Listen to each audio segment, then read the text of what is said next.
We are back with the Leyland 262 and this time it has a fuel problem. So as always, when working with diesel, don't forget to rubber up. So yes, in a previous video I did flush out the fuel tank, cleaned everything, we replaced the little filter that's way off inside of here. I also put an inline filter in it and you can see it's done its job, so it is actually caked with dirt, so we are going to replace that. And following the line around, we're going to open up this and clean it out. The tractor did stop on me and I had to get in and manually flick out some of the dirt. So that's still caked in with dirt, so we're going to replace that as well, or clean it. And we have a new fuel filter, and of course then we have to bleed the damn thing. So stay tuned. Okay, so the first job we're going to do is to turn off the diesel line. You don't want diesel everywhere. Okay, it's off. Okay, I think the first thing we'll do is open this. It's number 11.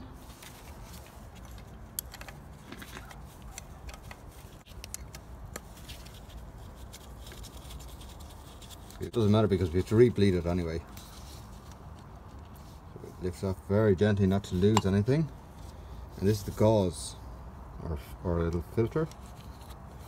And you can see it's completely blocked. Okay, leave that down there out of the way. And we put our fingers in there. Look, there's dirt coming out of it. You see that big lump of dirt just there? Yeah. So I'm going to have to try to get all of this out. I'll use the airline and probably just siphon off that and then blow out all the dirt as well. Okay, next we're going to take off this little filter.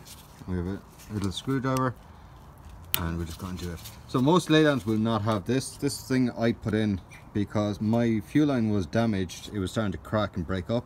So when I'm putting that in, I'll put an inline filter which will try and stop the gauze and everything else from blocking up, but obviously that didn't work, but it did work to an extent, so you can still see all the dirt inside it. So obviously that it is working. It's just that obviously it's not a fine enough mesh inside it. Maybe I could have two in line, but really the easiest thing to do is just replace them more regularly. Okay, I've just had her swapping them over, so there's the new filter and this is the old filter, and you can see the amount of sediment in that. But obviously, like, it did its job. That's what it was meant to do. But yeah, some amount of sediment in it. Wow, look at that. It's completely caked with dirt. Okay, it's done its job. New one is installed. Okay, so that's the filter so far. So I've done the left side, but I haven't done the right side.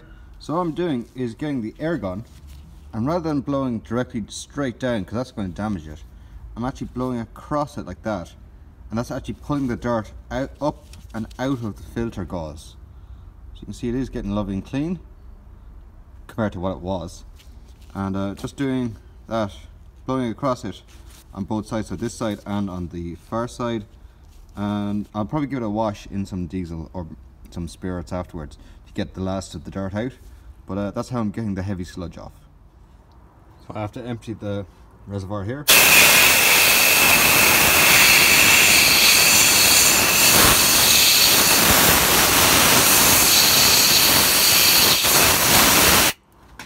That should do.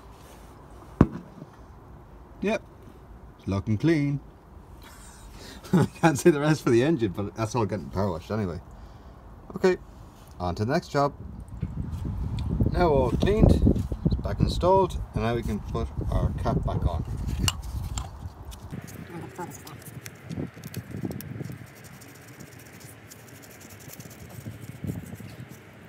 Okay, lovely. Okay, we have a little pre-filter changed here. We have the gauze changed here. So now, time to do the filter that's up here. Okay, so it is a number 11. We're just going to undo that. Okay, I better go around to the other side and catch the bowl. Okay, you can see it up there. That's the filter and that's the bowl on the bottom of it. So we're going to take all of that out now. Okay. Oh gosh, look at that. Don't drop it now. Okay. Look at the sediment in that. So that's the filter if you're doing your own filter. And yeah, definitely time to change that one. Okay, so this is probably why the tractor was cutting out as well. So yeah, loads of dirt there. So we're going to separate them there now. That can stay in there. Oh yeah, the O-ring. So that's the O-ring, and there's one white mark on it, and that's the bottom of it. So we're going to wash all of that out. And this is a new one. So this is by QTP. If you're doing the same one, that's the part number that you're going to need. Okay, and from doing this before, they give you two. Oh, this guy. Okay, they only give us two filters this time. So one is for the bottom, one is for the top. I still have to get the top one out, and one of them should have a white mark or a blue mark. There we go. There's the blue mark, which I think goes on top, and the white mark, I think. Anyone has a white mark? We'll check them anyway. But one is slightly big and one is slightly small, so that's how you know the difference between them. And using the old filters, that's at the bottom. We'll figure it out. Aha! That's where the O-ring is. Okay, and that's the other one. So is there any markings on this one? No. Okay, we'll keep. Oh, there it is. Look, there's the blue mark. So the blue mark goes to the top, and obviously the white mark then goes to the bottom. And there's also an O-ring on the middle of that filter housing that has to be changed as well. So don't forget to change this little O-ring. It goes way off up here. Oh, I got it. Okay. So that's now back installed. Next, blue O-ring. That goes into the housing up here. Okay, next is the filter. This is the white O-ring. That goes on the bottom. It's so much harder to do when you have one hand. Right, this is the filter. It goes on. But before we install it, there's a little tiny O-ring just there. That has to go onto the bolt that goes down to the center. And here's the bolt. Right, let's install. That's the new O-ring. Right, that's it now installed. So let's install everything. Okay, and that's now tight. So always a good rule of practice is you leave the brand on the outside and also the part number. So you can just take a picture of it or write it down, so when you're going to buy a new one it's really easy. Okay, so don't forget to turn the tap on, otherwise you won't be able to get any diesel. Next we use a number 14 to crack the bleeder open. So that's it there. Okay, now the really boring bit, we have to manually pump and fill that filter.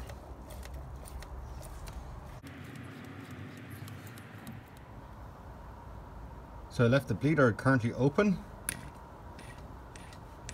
and it's nearly coming up. There we go. Okay, now we can tighten up that. Now we use a number 16 to crack an injector open. Okay.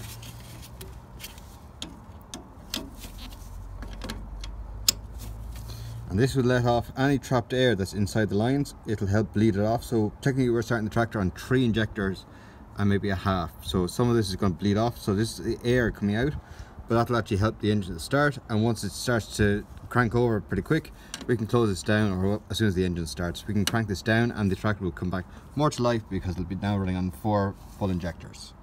Okay, so obviously first time, check 100 times that it is actually out of gear, and then we are ready to turn the key.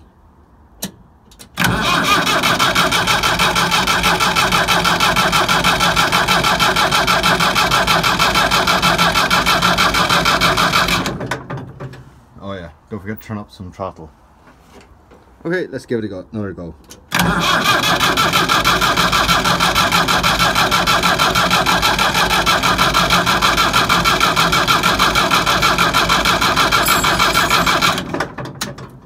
Okay, we might have to bleed it a little bit more. Okay, now let's give it another go.